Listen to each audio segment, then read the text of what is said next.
নমস্কার বং ফুটবলারে চ্যানেলে যারা নতুন তারা ভিডিওটিকে লাইক কমেন্ট সাবস্ক্রাইব করে দেবেন। চ্যানেলে আপনারা খেলা বিষয়ক সমস্ত আপডেট পেয়ে যাবেন। আজ ইউরোকাপে মুখোমুখি হয়েছিল স্লোভেনিয়া ভার্সেস সার্বিয়া।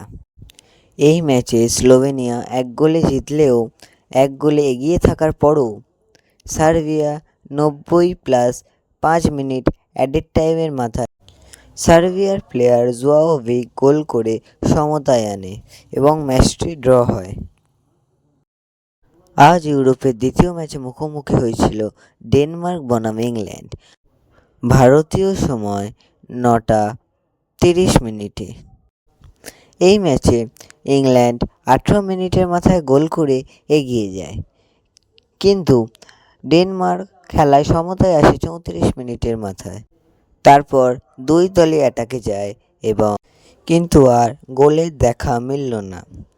অবশেষে ড্র হলো ডেনমার্ক বনাম ইংল্যান্ড ম্যাচ। গতকাল রাতে ইউরোতে মুখোমুখি হয়েছিল স্পেন বনাম ইটালি। ম্যাচটি হয়েছিল ভারতীয় সময় রাত 12:30 থেকে। ইটালির আত্মঘাতী গোলের নিরিখে জয় পেল স্পেন। সেই সুবাদে ইউরোকাপের নকআউট স্টেজে পৌঁছে গেল স্পেন। আজকের ভিডিওটা এই পর্যন্ত। ভালো লাগলে লাইক কমেন্ট শেয়ার সাবস্ক্রাইব করে দেবেন। ধন্যবাদ।